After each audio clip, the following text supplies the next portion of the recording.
So we're about to embark on 2 lessons on the subject of cadences. Now this knowledge is essential to anyone who wants to understand how chords are strung together in sequences that make musical sense. Now this knowledge has 3 specific areas of application.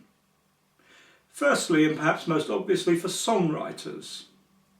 Now you can just string chords together by trial and error, and I think this is probably how most songwriters start out. But a knowledge of cadences will prevent you having to hunt around for exactly the same chord and really waste time doing that. This is the shortcut to help you with this process.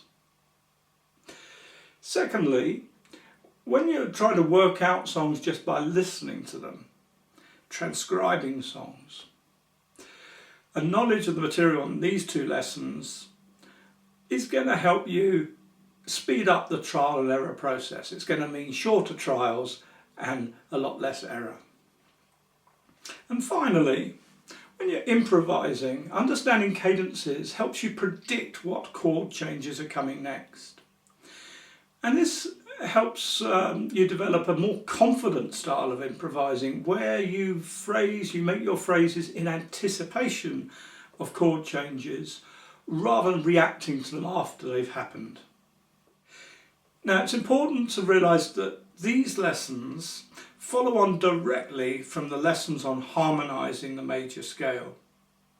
If you haven't already studied those lessons or studied that subject elsewhere and feel completely comfortable with it, then I strongly advise going back and doing those lessons before continuing with this part of the course. Okay, so what exactly is a cadence? Well, I think the best description is that a cadence is a combination of chords that allow the composer to control the flow of the chord sequence in a way that best serves the song or the part of the song that they're writing.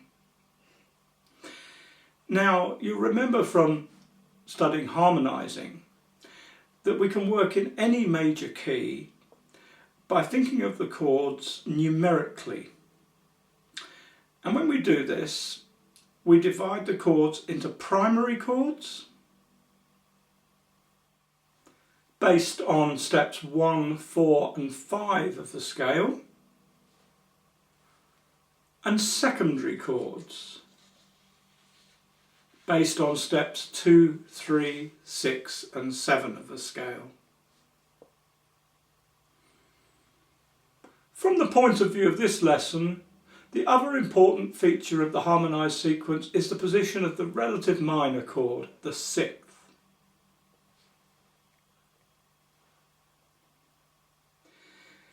So when we're discussing the relationship between chords, we're really discussing the whole subject of musical tension. Now, I've brought with me today a very special high-tech device that I call the relative tension demonstrator device. You might want to call it a rubber band. Now, in music, we're really concerned with the building of tension and the release, or to use a musically correct term, resolving of tension, resolution of tension. So building of tension and resolving of tension.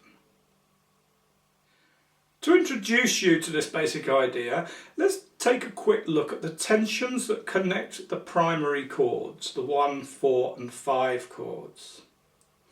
So here's the 1 chord, nice and relaxed. Moving to the 4 chord, we get significant tension that quite easily pulls back to the key chord.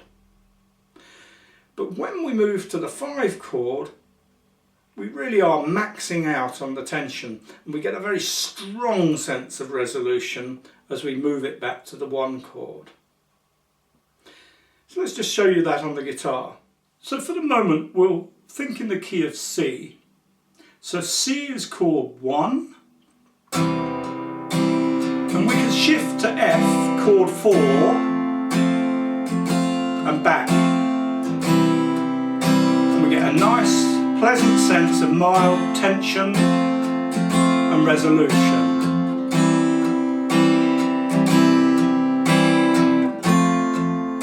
When we hit the 5 chord, G in this case, we can feel tension of a different order and a much stronger sense of resolution when we return back to the 1.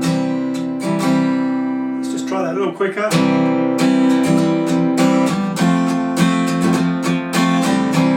So that's our 1-4. This is what happens when we come to the 5.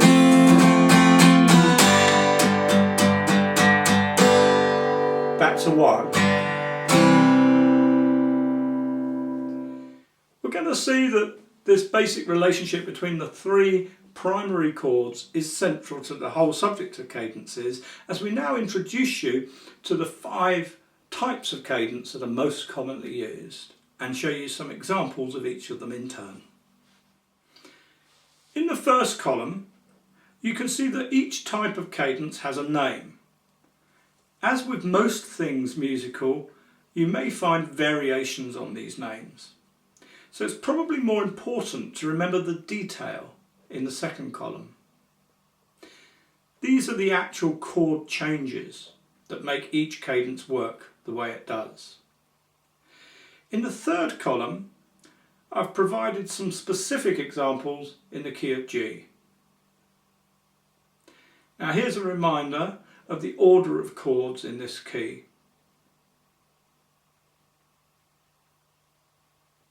Okay, so let's home in on the first cadence, the authentic cadence.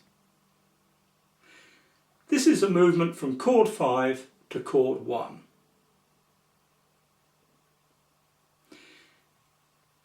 Its primary use is to end a musical line or to end off a whole song or a whole section of a song in such a way as to make it sound completed. Here's an example using the song Stand By Me from Benny King.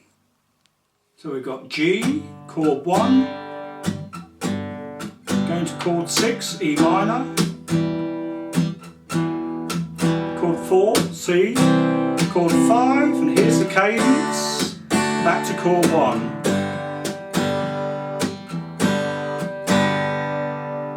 That's an example of using the 5-1 authentic cadence to complete the line. Here's the sequence. Hit the pause button if you'd like to have a go at that yourself, just to hear how that works.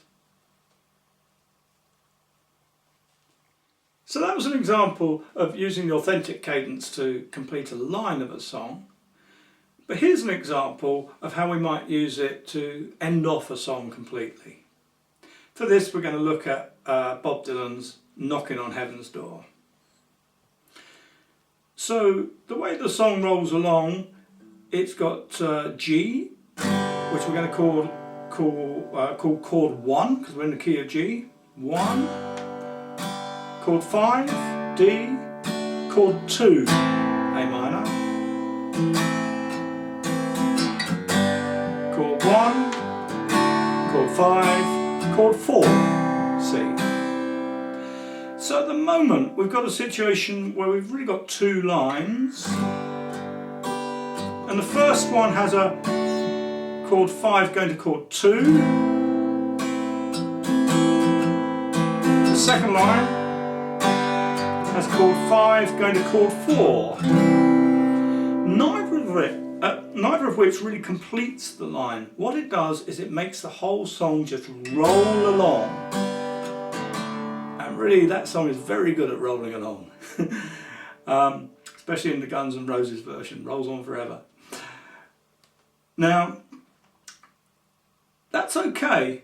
That works really, really well until you get right to the end of the song where you've got the problem, how do you actually finish the song off? If you're in a recording studio, it's no problem because you just get your sound engineer to fade you out. But when you're playing it live on stage, you need to produce an ending to the song. And this is where this authentic cadence comes in. So all we do is we play the first line the same, G, 1, 5, 2, but then the second line, we we'll put our authentic cadence in. 1, 5, back to 1. And you can hear how that sort of wraps things up nicely. Here's the sequence if you'd like to try that one for yourself.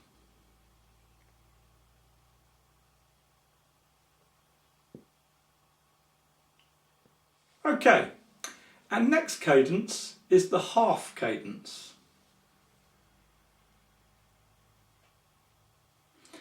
The question mark in the chords used column means that you can actually use any chord from the key in this place. So a half cadence is achieved simply by ending any line of a song on the 5th chord. And it really doesn't matter what comes before it. Remember the rubber band demonstration? The 5th chord has such a strong tension, such a strong pull back to the 1st chord, that when you end a line on that chord, it leaves things hanging up in the air. So that's what a half cadence does for you. It leaves your audience on tenterhooks. Now here's a couple of great examples, both from the same song, Van Morrison's Brown Eyed Girl. So the main part of the song just has this little 4-bar sequence, G, which we're going to call chord 1, up to C, chord 4, back to G, chord 1, and 5. So that's your half cadence going from 1 to 5. So 1, 4, 1, 5.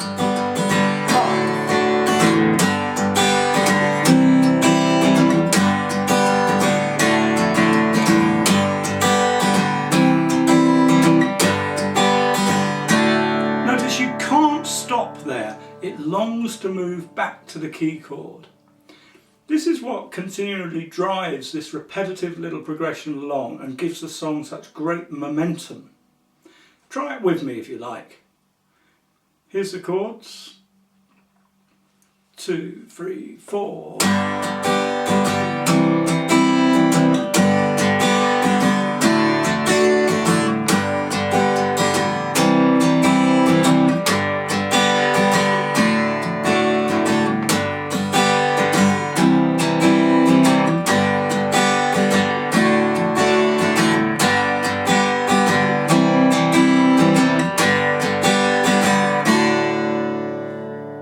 So my next example comes from the refrain of the same song, and here you can really hear why we sometimes refer to the 5th chord as the dominant chord in the key.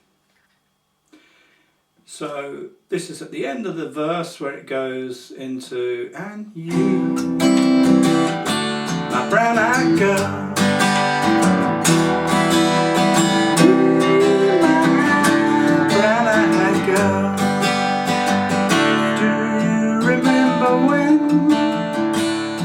used to sing la, la, la, la. So that's the bit just building up to the chorus there. We've gone chord 4, C, 5, 1, 6,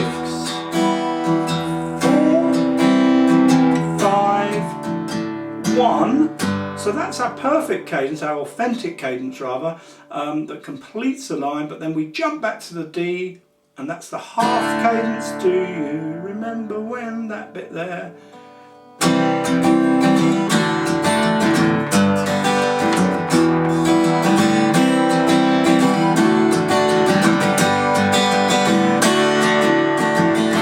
can really hear the suspense that's only ever resolved by coming back to the chord in the chorus.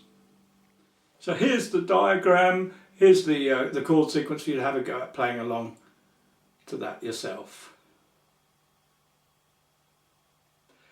Okay, we're going to take a break there.